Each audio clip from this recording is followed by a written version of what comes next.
Diese Worte trafen mich härter, als ich erwartet hätte. Nicht, weil sie laut oder böse ausgesprochen wurden, sondern gerade, weil sie so beiläufig kamen. Fast schon wie eine Floskel, zwischen 2 Schlucken Kaffee, am Telefon, von meiner eigenen Tochter. Meine Stimme stockte.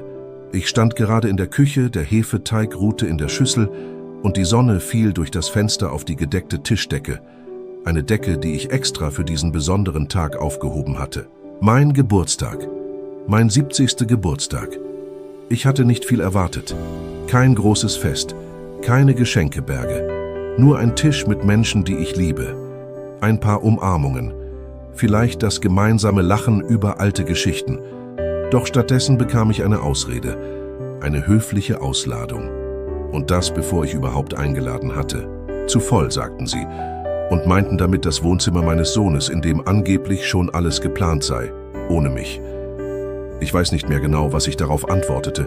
Vielleicht ein leises »Ach so«, vielleicht ein »Verstehe schon«. Ich erinnere mich nur, dass ich das Telefon sinken ließ, als würde es plötzlich zu schwer in meiner Hand liegen.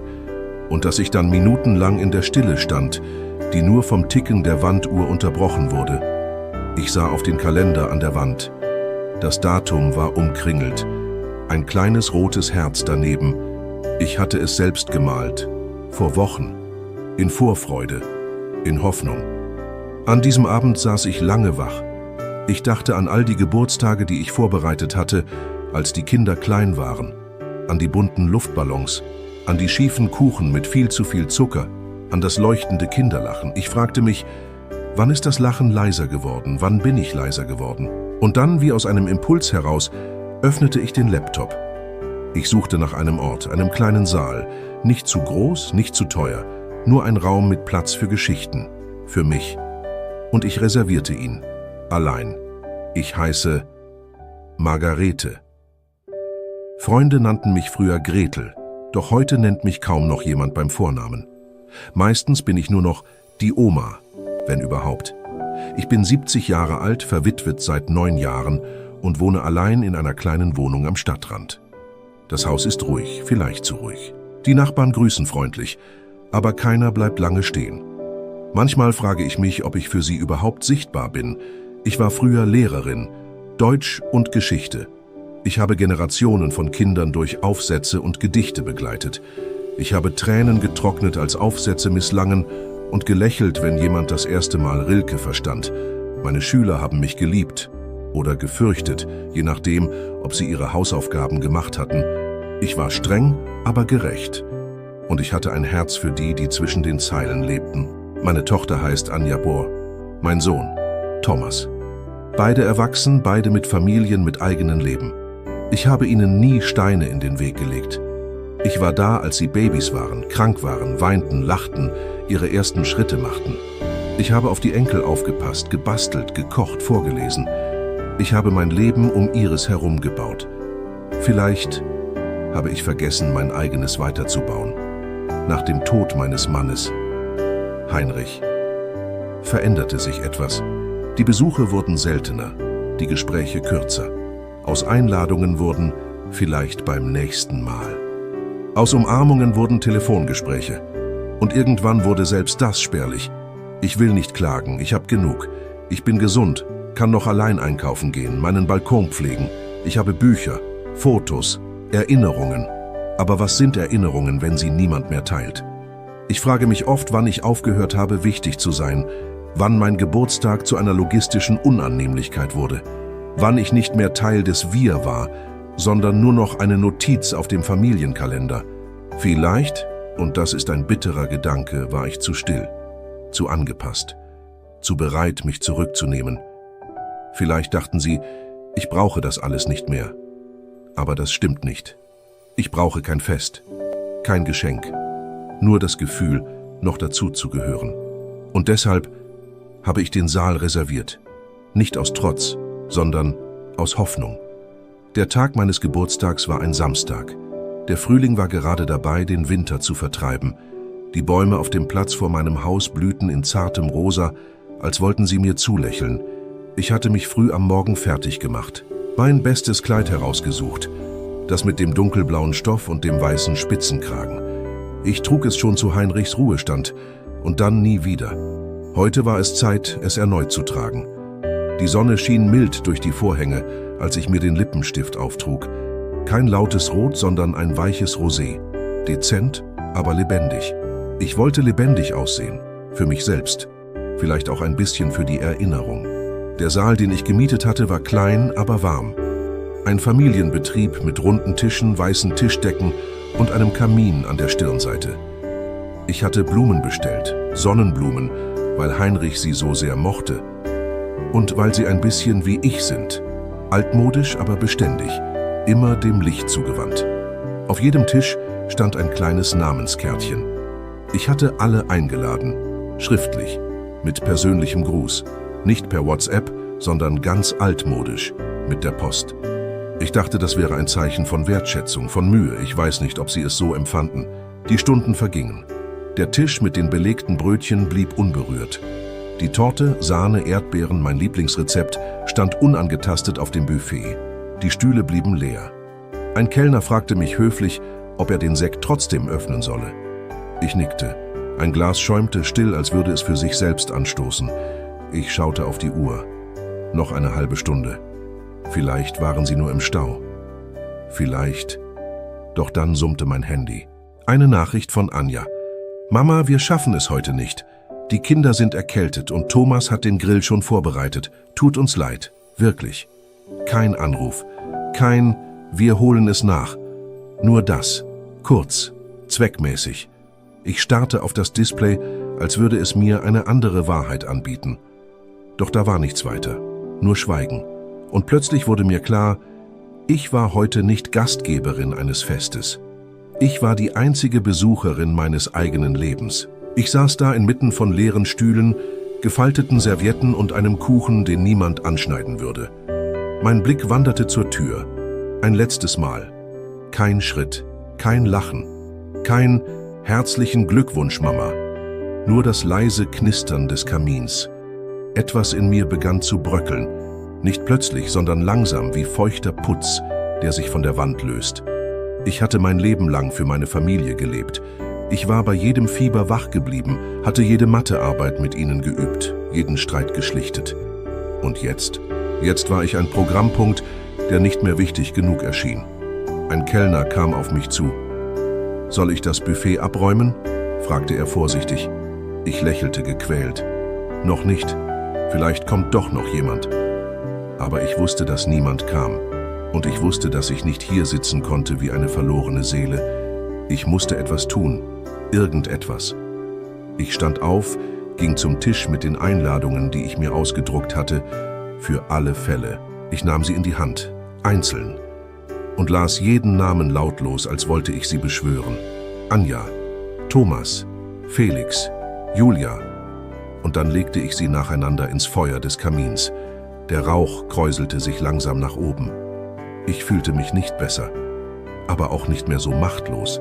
Es war, als würde ich ihnen sagen, ich sehe euch, ich weiß, was ihr getan habt, oder besser gesagt, was ihr nicht getan habt. Plötzlich fiel mein Blick auf ein Geschenk, das ich selbst eingepackt hatte, für meinen Urenkel Emil.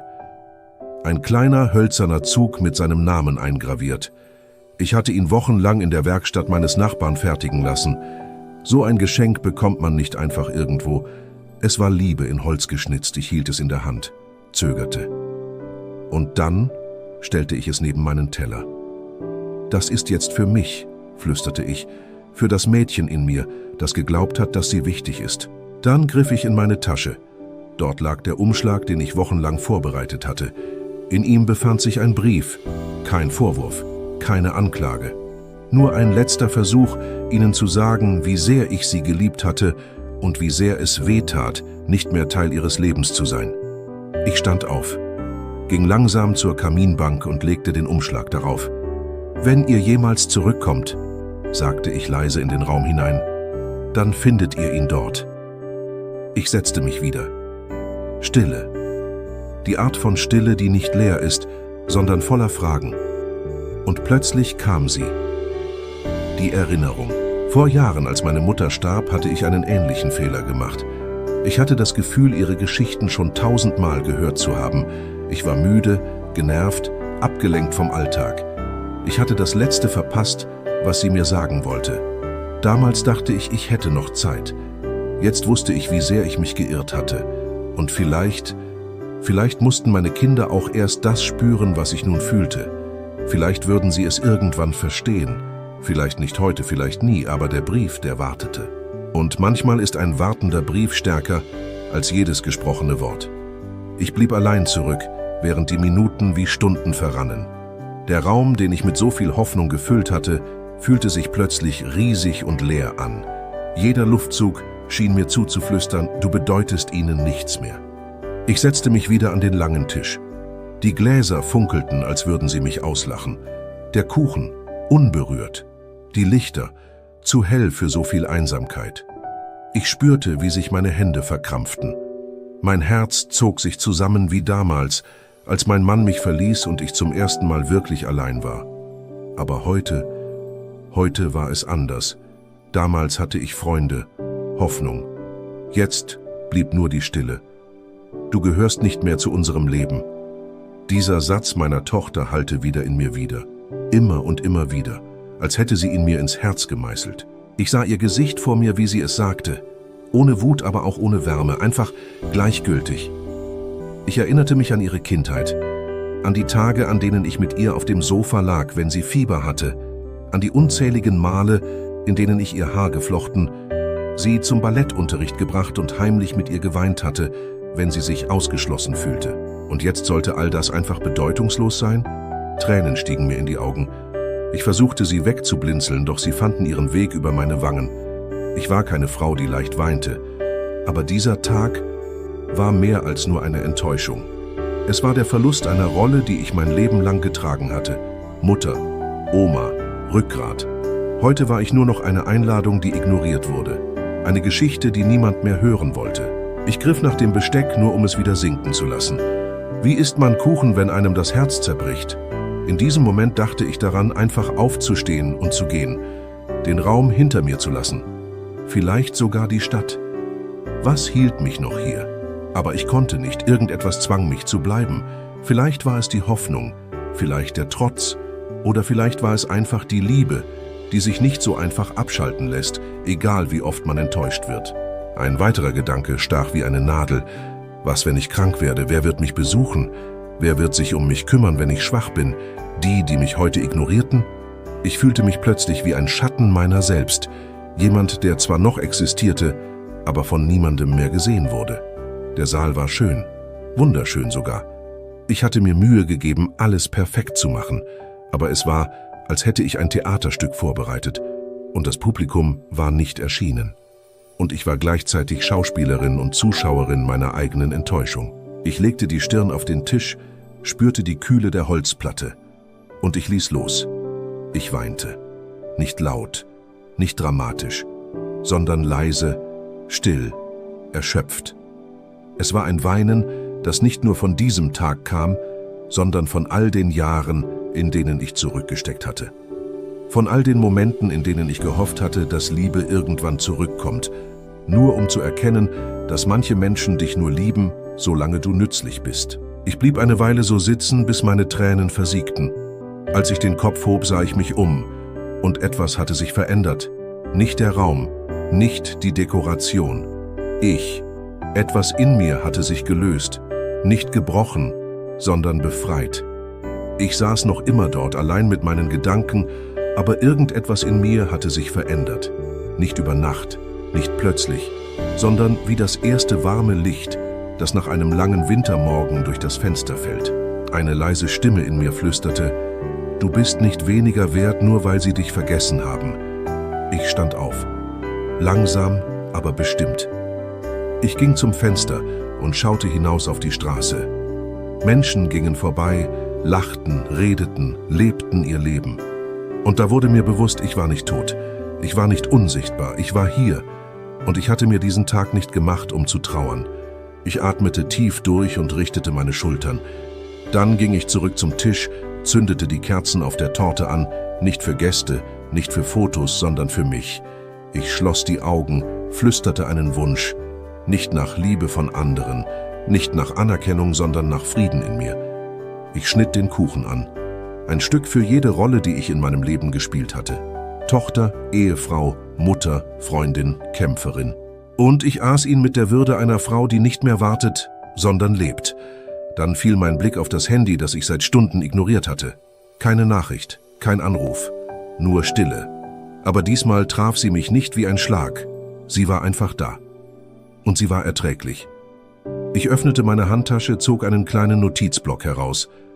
Früher hatte ich darin Einkaufslisten geschrieben, Geburtstagswünsche meiner Enkel, Ideen für Bastelprojekte. Jetzt schrieb ich darin etwas anderes. Ich schrieb, ich bin hier, ich lebe und ich werde diesen Tag zu einem Neuanfang machen. Die Worte flossen fast von allein.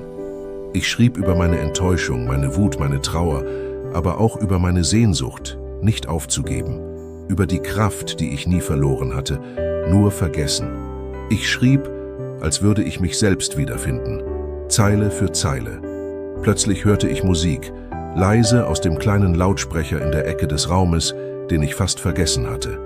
Eine zarte Melodie wie ein altes Wiegenlied. Ich ließ sie durch mich hindurchfließen. Und da tanzte ich. Nicht wie früher elegant oder anmutig, sondern langsam, mit geschlossenen Augen. Für mich. Ich drehte mich im Kreis, lächelte. Und es war kein trauriges Lächeln mehr, sondern eines, das sagte, ich brauche euch nicht, um vollständig zu sein. Ich stellte mir vor, wie ich all den Schmerz losließ, bei jeder Bewegung ein Stück mehr. Und als die Musik verstummte, stand ich still, aber nicht mehr gebrochen. Ich war wieder ganz. Ich packte meine Sachen, aber diesmal mit einer Ruhe, die ich seit Jahren nicht gespürt hatte. Ich nahm nichts mit, außer meiner Würde und dem kleinen Zettel, den ich auf den gedeckten Tisch legte. Ich habe euch vergeben, aber ich habe auch mich wiedergefunden. Als ich aus dem Saal trat, blendete mich das Licht des späten Nachmittags. Und es fühlte sich an wie ein neues Kapitel. Ich wusste, es würde nicht leicht werden, die Einsamkeit würde nicht verschwinden. Aber ich hatte etwas Wichtiges erkannt. Ich war mehr als die Rolle, die andere mir gaben. Ich war nicht nur die Mutter, die Großmutter, die Gastgeberin. Ich war ich. 2 Tage waren vergangen. Ich war wieder zu Hause, der Saal leer, die Torte halb gegessen, die Geschenke ungeöffnet in einer Ecke. Ich hatte nicht erwartet, dass jemand sich melden würde. Aber ich war auch nicht mehr dieselbe Frau, die sehnsüchtig auf das Telefon starrte. Am 3. Tag klingelte es. Ich öffnete. Vor mir stand meine Enkelin. Anna. In der Hand hielt sie ein zerknittertes Blatt Papier. Oma, sagte sie leise, ich hab den Zettel gefunden. Ich runzelte die Stirn. Welchen Zettel, mein Schatz? Sie reichte ihn mir. Und als ich ihn erkannte, stockte mir der Atem. Es war der kleine Zettel, den ich auf den Tisch im Saal gelegt hatte. Ich habe euch vergeben, aber ich habe auch mich wiedergefunden. Papa hat ihn gelesen, sagte sie mit Tränen in den Augen. Er hat nichts gesagt, aber ich habe gesehen, wie es ihn getroffen hat. Ich schluckte. Und deine Mutter? Fragte ich zögerlich. Anna senkte den Blick. Sie weiß nicht, dass ich hier bin. Ein Teil von mir war verletzt, aber ein anderer, der Stärkere, war einfach nur froh, dass jemand den Weg zu mir gefunden hatte. Komm rein, Liebling. Wir setzten uns an den Küchentisch. Ich machte Tee. Sie erzählte mir von dem Geburtstagsessen, von den Gesprächen, von der peinlichen Stille, die sich wie ein kalter Nebel über alles gelegt hatte. Es war komisch ohne dich, sagte sie, und Papa hat den ganzen Abend kaum ein Wort gesagt. Ich nickte. Vielleicht braucht er noch Zeit. Anna nahm meine Hand. Ich wollte einfach, dass du weißt, ich habe dich nicht vergessen. Mein Herz zog sich zusammen, aber diesmal vor Rührung.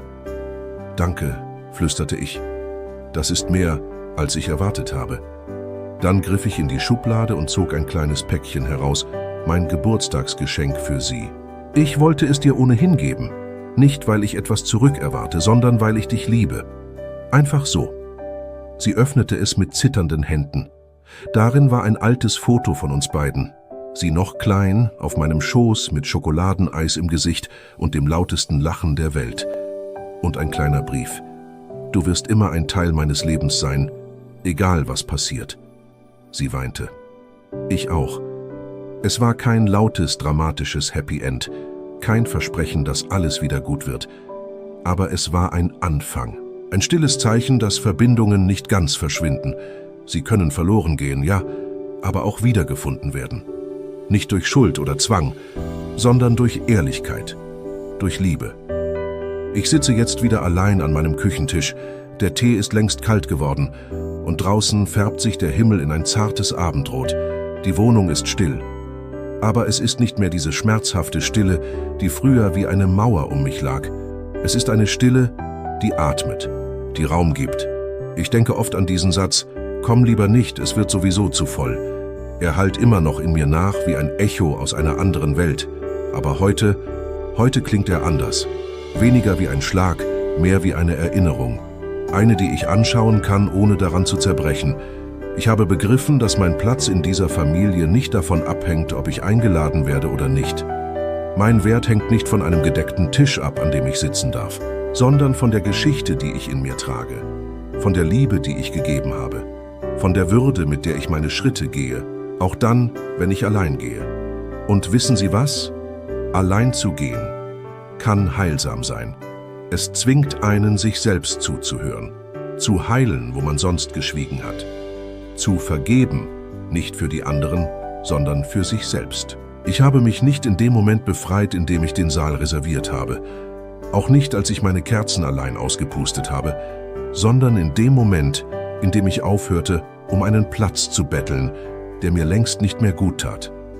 Manchmal ist Einsamkeit kein Ort der Leere, sondern der Ort, an dem wir beginnen, uns selbst wiederzufinden, in dem wir unsere Stimme wieder hören, unsere Träume wieder ernst nehmen und unser Herz, dieses oft überhörte alte Herz, wieder spüren. Ich weiß nicht, ob meine Tochter sich je entschuldigen wird. Ich weiß nicht, ob mein Sohn jemals wieder den Mut findet, mich anzurufen. Aber ich weiß, ich habe gelebt, ich habe geliebt und ich habe losgelassen. Und vielleicht, nur vielleicht, wird irgendwann jemand diese Geschichte hören und den Mut finden, die Tür zu öffnen, den ersten Schritt zu machen, einen alten Menschen nicht nur zu sehen, sondern zu erkennen. Denn am Ende wollen wir doch alle nur eins: nicht perfekt sein, sondern gesehen werden. Gesehen in unserer Verletzlichkeit, gesehen in unserer Geschichte, gesehen in unserer Liebe, die bleibt, auch wenn wir vergessen werden. Also ja, ich reservierte den Saal allein, aber ich feierte mein Leben. Und das war genug, vielleicht sogar mehr als genug.